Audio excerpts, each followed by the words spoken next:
The Pilgrim's Progress by John Bunyan. Produced by Living Peacemakers. 2023. Chapter 51. Beulah. Now I saw in my dream that by this time the pilgrims were got over the enchanted ground, and entering into the country of Beulah, whose air was very sweet and pleasant.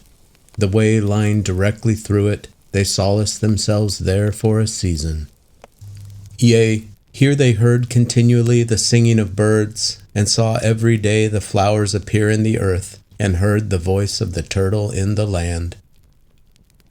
In this country the sun shineth night and day, wherefore this was beyond the valley of the shadow of death, and also out of the reach of giant despair. Neither could they from this place so much as see Doubting Castle. Here they were within sight of the city they were going to. Also here met them some of the inhabitants thereof. For in this land the shining ones commonly walked, because it was upon the borders of heaven. In this land also the contract between the bride and the bridegroom was renewed. Yea, here, as the bridegroom rejoiceth over the bride, so did their God rejoice over them. Here they had no want of corn and wine, for in this place they met with abundance of what they had sought for in all their pilgrimage. Here they heard voices from out of the city, loud voices, saying, Say ye to the daughter of Zion, Behold, thy salvation cometh. Behold, his reward is with him. Here all the inhabitants of the country called them, the holy people, the redeemed of the Lord, sought out, etc. Now, as they walked in this land, they had more rejoicing than in parts more remote from the kingdom, to which they were bound, and drawing near to the city, they had yet a more perfect view thereof. It was builded of pearls and precious stones. Also the street thereof was paved with gold, so that by reason of the natural glory of the city, and the reflection of the sunbeams upon it, Christian with desire fell sick. Hopeful also had a fit or two of the same disease. Wherefore here they lay by it a while, crying out because of their pains. If ye find my beloved, tell him that I am sick of love. But being a little strengthened, and better able to bear their sickness, they walked on their way, and came yet nearer and nearer, where were orchards, vineyards, and gardens, and their gates opened into the highway. Now, as they came up to these places, behold, the gardener stood in the way, to whom the pilgrims said, Whose goodly vineyards and gardens are these? They are the king's, and are planted here for his own delight, and also for the solace of pilgrims. So the gardener had them into the vineyards, and bid them refresh themselves with the dainties. He also showed them there the king's walks, and the arbors, where he delighted to be, and here they tarried and slept. Chapter 52. The River. Now I beheld in my dream that they talked more in their sleep at this time than ever they did in all their journey. And being in a muse thereabout, the gardener said even to me, Wherefore musest thou at the matter?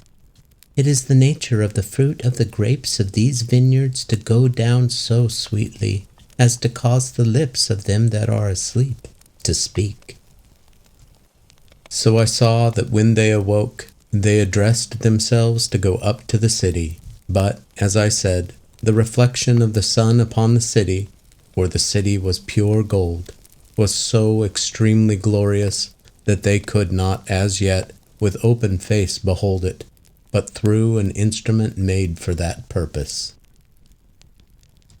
So I saw that as they went on, there met them two men in raiment that shone like gold, also their faces shone as the light. These men asked the pilgrims whence they came, and they told them, They also asked them where they had lodged, what difficulties and dangers, what comforts and pleasures they had met in the way, and they told them. Then said the men that met them, "You have but 2 difficulties more to meet with, and then you are in the city." Christian then and his companion asked the men to go along with them, so they told them they would. "But," said they, "you must obtain it by your own faith."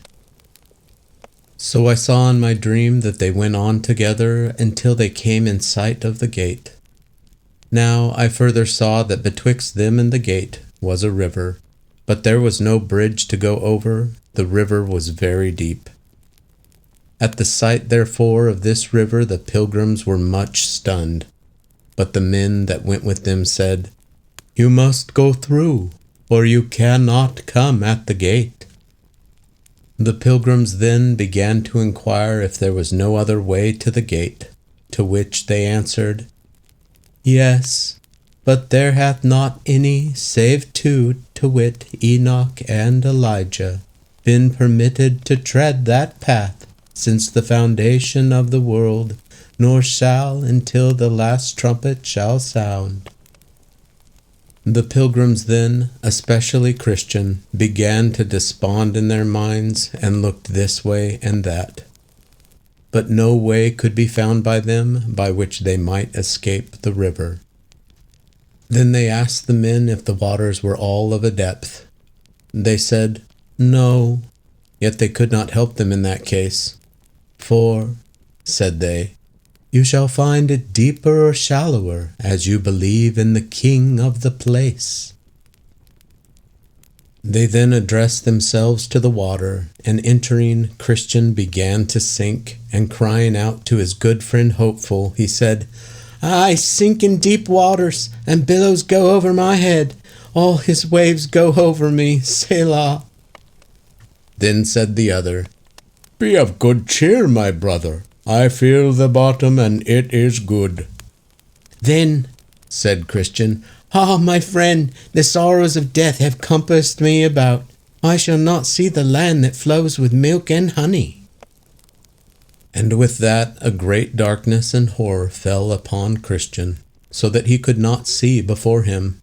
Also here he in great measure lost his senses, so that he could neither remember nor orderly talk of any of those sweet refreshments that he had met with in the way of his pilgrimage. But all of the words that he spake still tended to discover that he had horror of mind, and heart fears that he should die in that river, and never obtain entrance in at the gate. Here also, as they that stood by perceived, he was much in the troublesome thoughts of the sins that he had committed, both since and before he began to be a pilgrim. It was also observed that he was troubled with apparitions of hobgoblins and evil spirits, for ever and anon he would intimate so much by words. Hopeful therefore here had much ado to keep his brother's head above water. Yea, sometimes he would be quite gone down, and then ere a while he would rise up again half dead. Hopeful also would endeavor to comfort him, saying, "Brother, I see the gate, and men standing by to receive us." But Christian would answer, it is you they wait for.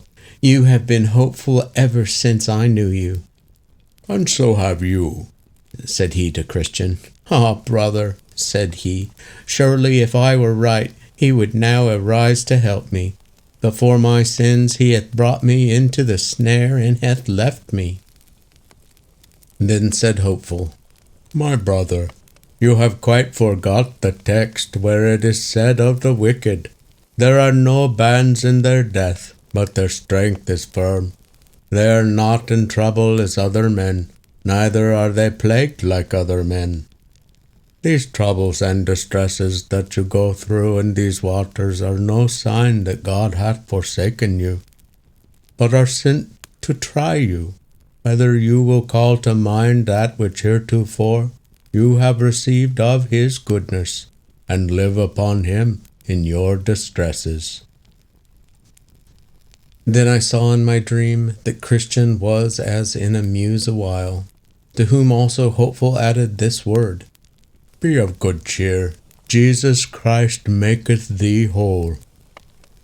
And with that, Christian brake out with a loud voice, "Oh, I see him again, and he tells me, When thou passest through the waters, I will be with thee, and through the rivers, they shall not overflow thee." Then they both took courage, and the enemy was after that as still as a stone, until they were gone over. Christian therefore presently found ground to stand upon, and so it followed that the rest of the river was but shallow. Thus they got over.